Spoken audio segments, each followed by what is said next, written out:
Welcome to The Explainer.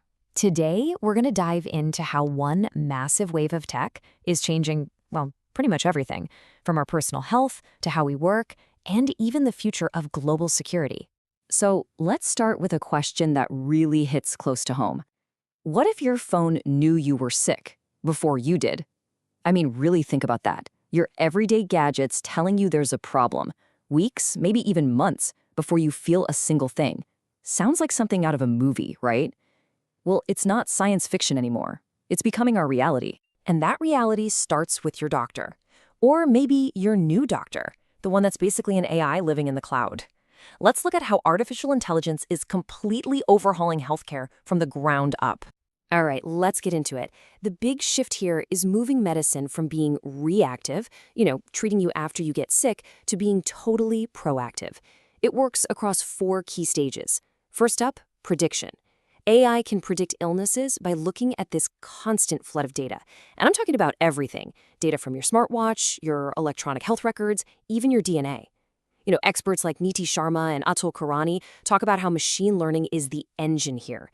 It's crunching all this info, finding tiny patterns that no human doctor could ever spot on their own. And look, this isn't some pie-in-the-sky idea. It's already in action. You've got companies like Redcliffe Labs, right now, using their in-house AI to sift through, get this, over 70,000 diagnostic tests a day. That lets them provide predictive health insights, flagging the risk for stuff like diabetes or glaucoma way before it becomes a real crisis. And you don't have to take my word for it. This is happening right now, in the clinic. As Dr. Sanjay Kalra points out, AI is already transforming diagnostics. We're talking AI-powered cameras that can screen for eye damage from diabetes, or smart insulin pumps that can literally predict your glucose levels to give you the right dose. It's here, today. But AI's role doesn't just stop at diagnosis, not by a long shot. In the operating room, AI is right there, guiding robotic systems like the Da Vinci for insanely precise surgery. In the research lab, you've got initiatives like GRAPE, which is kind of like a molecular chat GPT, helping to discover new drugs for mental illness. And for the next generation of doctors, they're training on these amazing intelligent simulators where they can practice without any risk. It's touching every single part of medicine.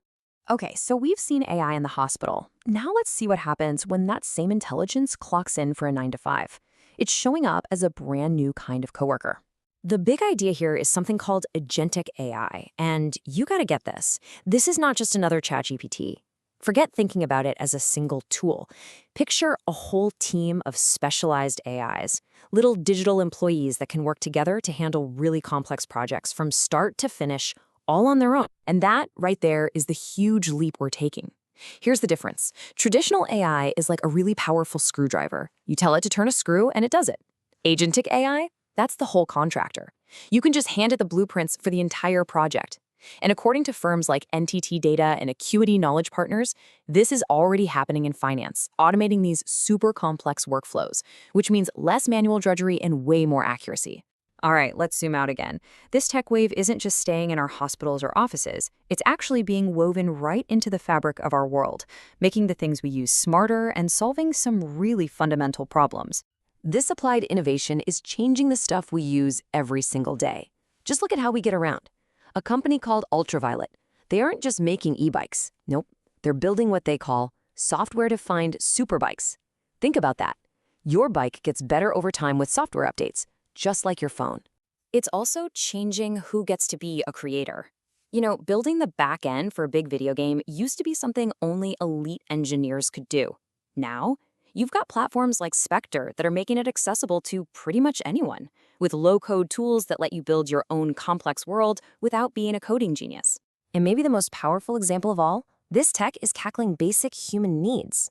There's a company, Akvo, that has developed a system that literally, and I mean literally, pulls clean, drinkable water right out of the humidity in the air. That is an incredible, sustainable, off-the-grid solution. Of course, a world that runs on all this data, from our health records to our water supply, that brings up a huge question, right? How in the world do we keep it all secure? This kind of progress means we need a complete security-first reboot.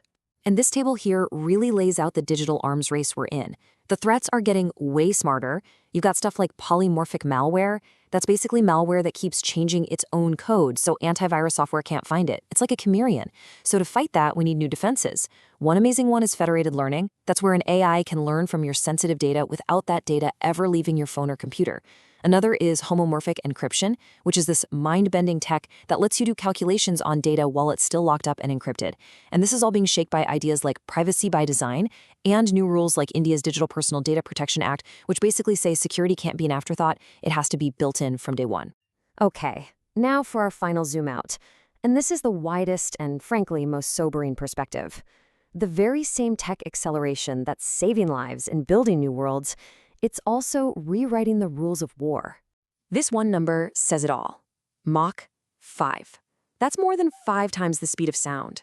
This is the speed of hypersonic missiles. And a technology like this doesn't just make war faster, it completely changes the entire logic of how it's fought. This headline from an editorial is stark, but it gets to the terrifying point.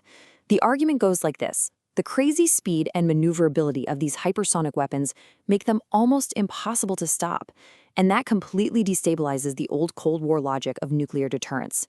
It could make a direct, conventional attack on a nuclear-armed country a horrifying new reality. And that leaves us with this one final, really critical question. This same wave of innovation can predict diseases, literally create water from thin air, and connect us all. But at the same time, it can forge weapons that could tear the world apart. So, as this technology rockets forward, are we building a better world, or are we just building a more efficient battlefield? That's something to think about. Thanks for joining me on The Explainer.